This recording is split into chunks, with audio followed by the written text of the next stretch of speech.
All right, watching pop-up storms around Houston, getting ready for another rainy week. Yeah, meteorologist Yes. Brittany Begley joining us now. Some of those storms can be pretty heavy. I know, it's like it's bright, it's sunny with those big white fluffy clouds, and then boom, just like that, right? It's Texas and it's all changes. So some of those downpours can produce up to an inch of rain. So we'll continue to watch and track. Let me show you a live look at everything happening now. You can tell that it rained at the zoo. The elephants are enjoying it, but it's a muddy mess. So some folks already got some rain, some folks are getting rain, and others aren't. That's why we say isolated showers. What we'll continue to watch and track again is going to be that downtown area just for a special weather statement. So we have a special weather statement, and this is going to be in Houston all the way down to Hobby up into the airport. So we have the thunderstorm watch, we have a thunderstorm warning, and then we have a special weather statement, which is underneath a watch, just showing that it's very active right now. That's until 3:30. Hopefully that's going to clear up. But let's take a look at everything happening in that area. You can see right now, Storm Tracker 2 is slowly starting to get busy, and we are seeing that rain. So zooming in just a little bit closer, Interstate 10, if you're headed out that way or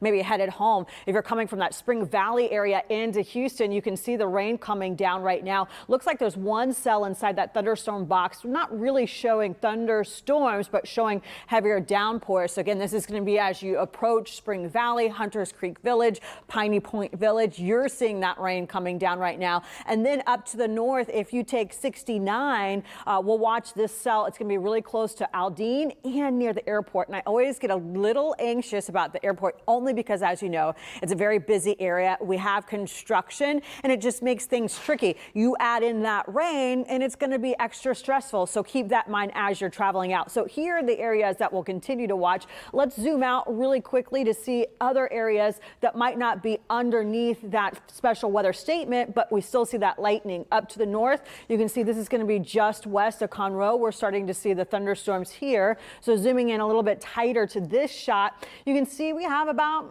5 or 6 lightning strikes, but really it's going to be about those downpours. What we'll watch is going to be right there, the heavier potential for downpours. That's going to be the purple that you're seeing. So this is just south of 105. So if you live in this area near that Montgomery 105, not only are you probably hearing the downpours and the thunder and maybe even seeing that lightning, but you can see right here as we zoom in a little bit closer, we're having the heavier downpours, which could produce maybe up to an inch of rain. So those are the spots that we're going to continue to watch for the rest of the night. I think it's going to clear off probably by the 5 o'clock hour. So at 10 o'clock tonight, things are going to dry out, but more storms are headed our way. So looking at that right now, you can see the activity is going to be that I-10 corridor.